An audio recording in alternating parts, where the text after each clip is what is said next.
what's up, guys? I'm here at Sambuan Park because today we're gonna interview some professionals, especially teacher, BFP. Hopefully, we can interview a policeman and a nurse or a maybe midwife for the technologies that relates to their job and how they adapt to this, especially in our digital age.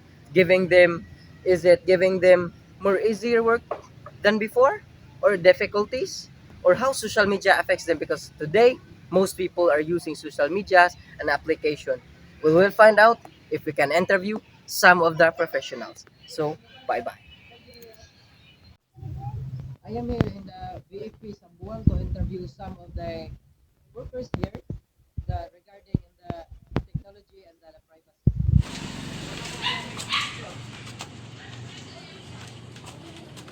Good afternoon, sir. I am Yusnado Dinawanaw, a student of VITCT Hinatilan. I would like to ask you some few questions regarding the advanced technologies and anything else that can relate to your work. So my first question, sir, is how does the new advancement of technology help you in your work as a BEP? The advanced technology like we're using is very helpful to us to it makes our work very lighter and uh, useful. The the one that very useful to us is network communication sa karon gamit kaayo siya kay ang nag-communicate while na-fire incident ang communication sa among firefighter, fire fighter and the middleman na firefighter tawag ko. In case o nangyayari siya sa real makoy, connected sila kay ang communication na mo balik na lang tayo unlike sa una nga ang communication na mo kay kailangan lang ang musulman kay para ma-communicate na mo kung sa dapat nga pressure ang gamiton pag ipa-up siya or ipa-down na mo siya para mag-continuous ang among pag-firefight. So technology really enhanced the ability of the BFP to respond immediately and give exact coordination to the other person, especially during the incidents or the events. My next question, sir, is how do you deal about false information about the people around you, especially during incidents that like people spread some rumors? How do you deal about it? Amo lang gid like ang kanang false information amo nang gid-discourage kina-discourage yung anong pag hatag ng false information in the social media like other people used to call our hotline here in Sambuan Fire Station and say that kanang nagkinaitabo nga fire incident in a certain barangay and when we go there there's no fire incident. That's why we deal this with the we try to call back the number the cell phone number that called us about that so that we can file a complaint but said numbers or cell phone numbers namin contact so amo lang gina-discourage na para report ba dili bitaw dapat i-find sa i-remove group lang ang pag kanang hatag og false information sa like sa mga sa FP, NP or any government na agency bitaw kay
client will come here just to process their business permit, and then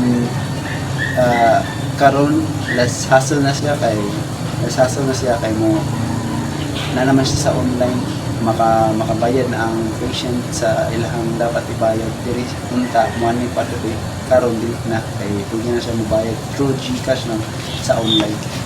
Thank you, sir. Technologies might help then to lessen the hassles and the jobs for other, especially to those who have a stores.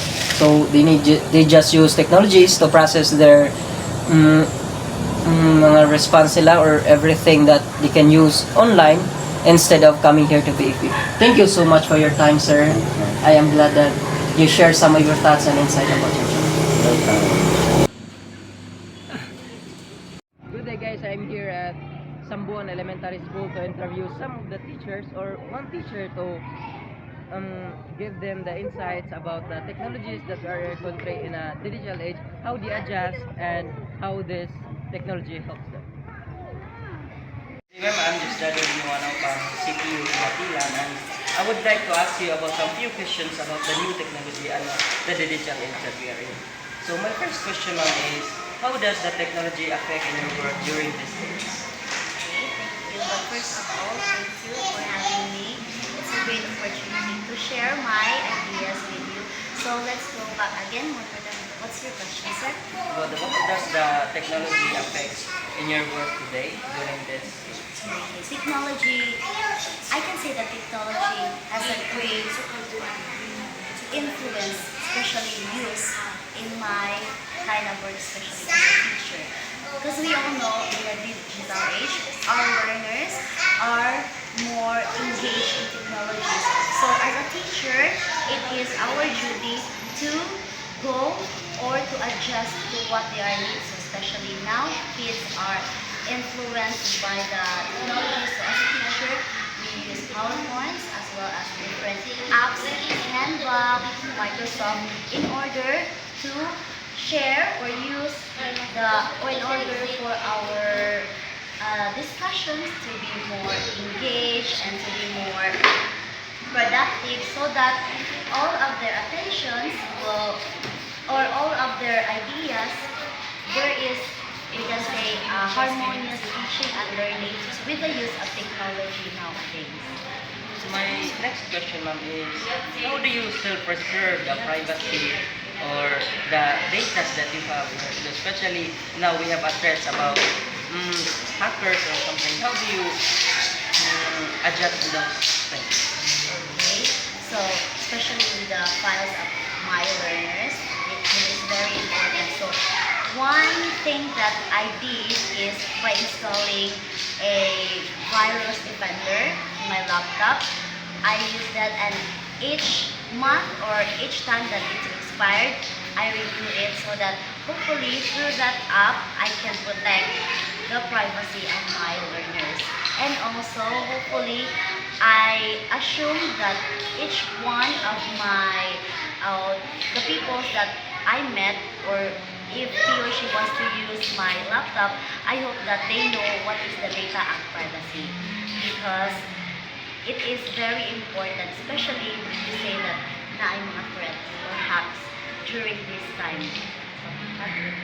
My third and last question, do you encounter difficulties in adjusting in technologies from the previous or the kind of teaching that you used to before? Yes, sir, because we know that technology is evolving. Oo. So, as a teacher, we should know how to adjust what is new and what is trend. So, we constantly attend seminars or research ourselves kung unsa or what is trend, so that we can adjust unsay mga bagong technologies or mga devices na pwede namang magamit here in our class, especially in kindergarten. Much engaging sila with music, with videos, with motions. So, again, as a teacher, important po na adjust because technology is evolving. So, as a teacher, we should evolve. Thank you so much for your time and sharing your thoughts, insight, and difficulties about adjusting technology. I am happy that you also have these ideas, and hopefully before this year's end, the technology will help you more in teaching the students. Thank you so much.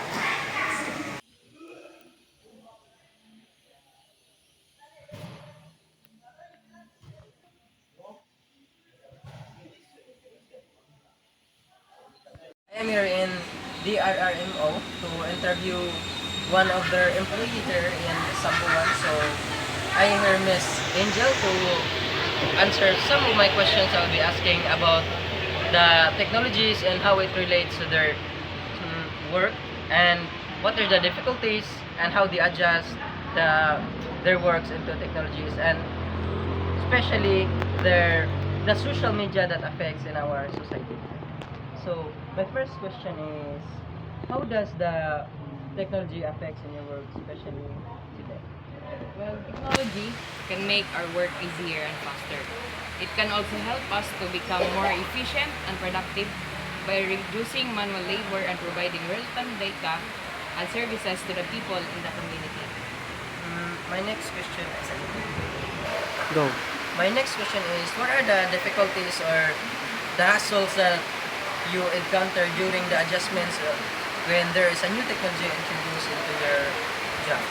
For now, there's none so far because we are flexible and we learn to adjust in this modernization of technologies that we can apply or use in this new generation or field of duties. My next question is, Di na ni my next question is, how do you deal about the fake news and rumors spread out around you, especially in this kind of work? We should be responsible in gathering data, especially in social media. We must know that the data or news is true or not. Before spreading it to social media, we should confirm first it to the owner so that we can take primary actions in what they are needed, especially in times we can live content. 1, 2, 3, go. My next question is, what are the disadvantages and advantages of social media in your work? Social media technology. Social media. Go. What are the advantages and disadvantages of technology, especially in your work? Technology can make our task easier and faster. It improves communication and increases work efficiency. It can also provide entertainment, professionalize healthcare, and improve learning techniques. The negative effects or the disadvantage is the environmental impact that can reduce disposal of technology can contribute to pollution, climate change, and loss of the biodiversity. Privacy concerns in technology can collect and share personal data without the user's knowledge. Productivity. Constant access to technology can lead to distraction and reduce productivity of overly reliance on automation. Over-dependence on automation can lead to a lack of skills in employees and hinder critical thinking. That's all. Thank you so much for giving your time and sharing the insights and knowledge about this work and how it relates to technologies nowadays. Thank you so much, Ma'am Angel, for sharing. Hello guys, I'm here in Sambuan Rural Health Unit to interview some of the employees here and how they deal with the technologies, how they adjust in their previous work into technologies, and the difficulties that they have, or how does the technology help them. So let's go. In Sambuan Rural Health Unit to interview some of the workers here about the technologies that we have and what are the difficulties that they encounter, or how they adjust in the technologies that we have currently in our daily challenge. My first question is, what is the help of technology, especially now that you have a technology, especially in the patients that comes in? What are the advantages of technology? Noon, advantage siya kana especially kanang about sa kanang i-referral karon kay kung mag-referral patient ko ilago naman siya og i-referral so kung sa i-referral mo good diba so, sa una ang mga tao sa una kung mag-refer dahil sa diretso lang ano sa ospital so abot to sa ospital magpaabot sila dito og dugay kay na may nakaunan nila, dili man sa kanilang tumangkod, ang katong mga dili kayo, ang mga kaso ba sa kanang naritan ang mga pasyente, na katong kinahanglan siya ka ng immediate nga ka ng kuan bar, ka ng response gani, maulahi ganito, makatod sila importante, mauna tong dili kayo, ka ng sinula na kong kanang dili bisaw kaayo siya kanang dinalian nga pagtagad pa. So karon ang gibuhat kami midwife man ni sa mua lang ko gawa na per party sa mua.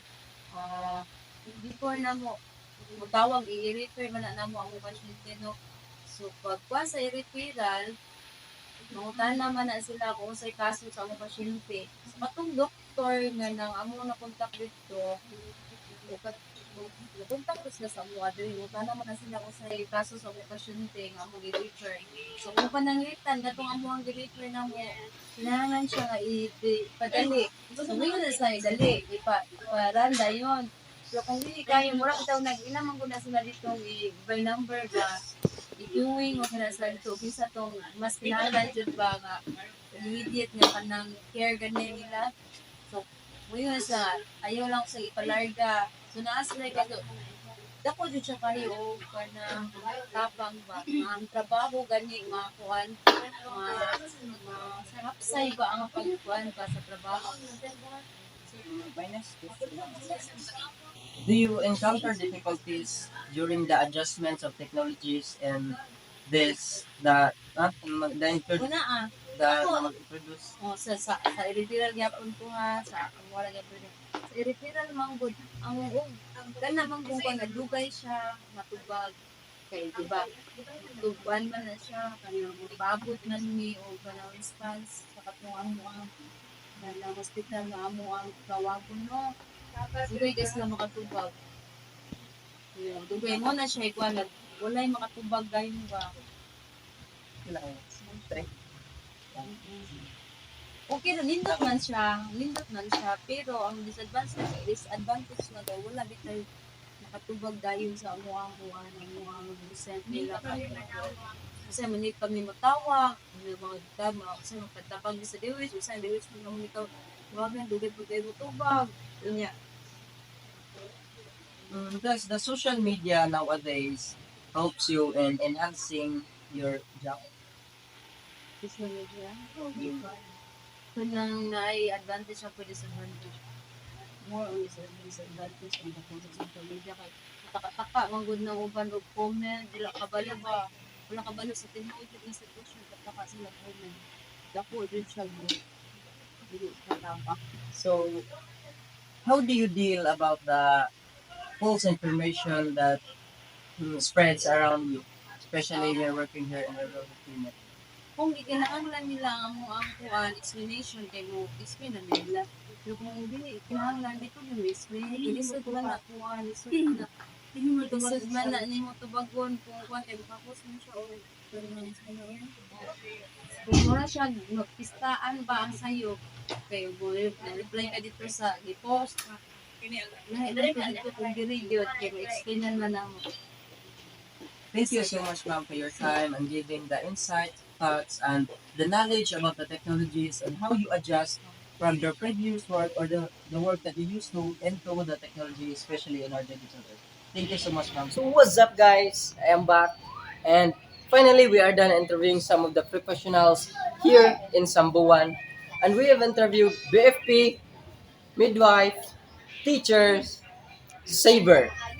And the saber was unexpected, but as I know, they have a crucial part in technology, especially in this modern era, in rescuing and protecting the communities. And hopefully you've gathered some ideas while watching in the video on how they react, on how they interact with technologies, how they adjust, the disadvantages, and how they use social medias, and the side effects of technologies, the advantages, disadvantages, and how they handle pressures or fake news who is scattering around them, especially in their job, and a very crucial things. So, thank you for watching and stay tuned for another video.